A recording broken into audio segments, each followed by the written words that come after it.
Début de semaine historique et culturelle au pays. Destination Saint-Pierre, ses ruines certes, mais aussi la résilience avec des outils modernes et avant-gardistes, permettant de comprendre notre histoire pour mieux appréhender notre avenir. En plus de ses missions mémorielles et pédagogiques, le CDST participe à la valorisation du patrimoine culturel de la Martinique. C'est vraiment un centre qui respire la Pelée finalement, on peut dire. Dans le jardin, lorsqu'on le découvre, il y a 28 stèles rouges et ces stèles sont là en hommage aux 28 000 morts du 8 mai 1902. Le jardin en fait a été construit pour représenter toutes les catastrophes naturelles que nous pouvons subir en Martinique. Puisque la Martinique, de par sa situation géographique, elle est sujette non seulement au risque volcanique, mais aussi au risque sismique, au risque cyclonique, au risque de tsunami, au risque de lahar, au risque de coulée de boue, au risque de crue, bref, tous les risques, sauf le risque d'avalanche, puisque nous n'avons pas de neige encore. Ça va, on nous a au moins épargné ça. Sur le site, nous avons l'amphithéâtre extérieur qui, lui, fait face au volcan et rappelle le cratère du volcan. Par rapport à la position du centre, donc qui fait face à la montagne, il y a une sorte de conversation qui se fait finalement avec cette architecture aussi qui est quand même assez particulière.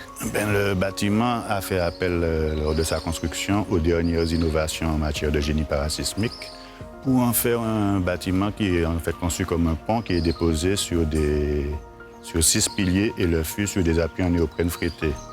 Et sa partie vitrée fait face à la montagne, donc on a le reflet de la montagne en permanence lorsque l'on visite le centre. Une véritable conversation entre le centre et son environnement. Conversation, mais c'est encore une fois pour répondre à l'un des objectifs de rappeler à la population que la montagne Pelée reste un volcan actif et qu'on doit rester vigilant face à ce risque. Souvent couverte, un peu timide. Voilà.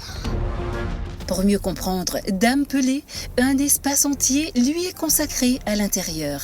Direction la salle Alfred Lacroix. Dans cette salle, nous présentons d'abord le contexte géodynamique dans lequel se situe la Martinique, qui explique le volcanisme de la Martinique. Et après, nous proposons les différentes phases d'édification de la montagne Pelée, puisqu'on compte 3 grandes phases d'édification de cette montagne. Il faut savoir que la montagne Pelée a eu des phases d'éruption péléenne et plinienne principalement. Péléenne d'ailleurs qui tient son nom de la montagne Pelée et des travaux surtout d'Alfred Lacroix qui a mis en exergue ce type d'éruption et qui a fait avancer justement la science de la volcanologie en général. Un volcan qui est surveillé en permanence.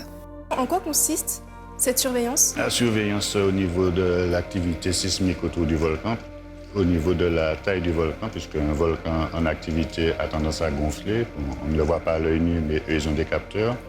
Au niveau des sources chaudes, ils mesurent la température de l'eau pour savoir si ça augmente. Ils vérifient s'il y a des fumerolles et d'autres manifestations qui annoncent les éruptions.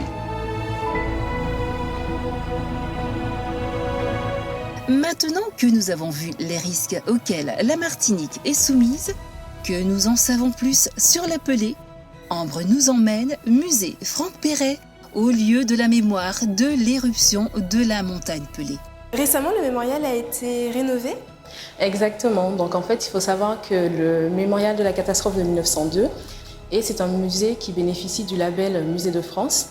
Dans le cadre du renouvellement de ce label, il a été décidé de le rénover et il a rouvert ses portes tout simplement le 8 mai 2019. Et à l'intérieur, on retrouve énormément de souvenirs, si je puis dire, de l'événement de 1902. Le mémorial se décompose entre guillemets en 3 salles. Donc une première salle qui présente la vie à Saint-Pierre avant la catastrophe, donc à peu près entre 1870 et 1902. La seconde salle qui est vraiment la salle du mémorial, donc où on rend hommage à ses victimes. Et puis la troisième salle qui présente la ville après la catastrophe, donc comment elle a pu renaître de ses cendres.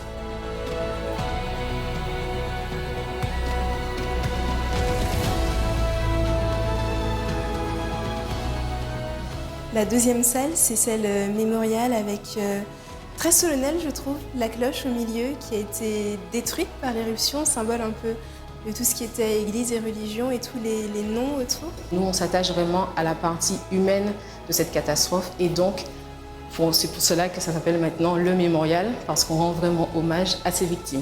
Donc effectivement, au mur, dans la seconde salle, on a un peu plus de 7000 noms de personnes qui ont été à ce jour identifiées, sachant qu'il y a eu à peu près 28 000 victimes de la catastrophe. Mais si Saint-Pierre est une ville d'art et d'histoire, c'est aussi parce qu'elle regorge de curiosités toutes aussi exceptionnelles les unes que les autres. Aujourd'hui, on peut encore parler peut-être de musées à ciel ouvert. Dans toute la ville de Saint-Pierre, on retrouve toutes les ruines, encore des vestiges matériels. Et effectivement, on peut retrouver des vestiges aussi bien à l'entrée de la ville qu'en ressortant du côté du Morne Rouge ou du Prêcheur. Et vraiment, l'idée, lorsqu'on vient à Saint-Pierre, c'est de ne pas se focaliser seulement sur les sites les plus connus, par exemple, comme le théâtre ou le Cachoti Paris, mais vraiment s'intéresser à l'ensemble de ces vestiges qui ont chacun une histoire voilà, à raconter, et une belle histoire à raconter. Et puis aussi la baie avec, me semble-t-il, les bateaux. C'est ça, exactement. On a justement la sculpture Moment de l'eau qu'on peut retrouver. L'idée, c'est que on a aussi bien la ville, mais sa rade aussi, qui sont porteurs d'histoire. Et voilà, il faut s'y intéresser. D'où que vous veniez, Saint-Pierre vous recevra et vous offrira ses souvenirs. Demain, on reste sur la côte Caraïbe. On prend la direction des Anses d'Arlé. Le second village préféré des Français pour cette année 2020 nous ouvre ses portes. Sur sa façade maritime, mais aussi à l'intérieur des terres. À demain!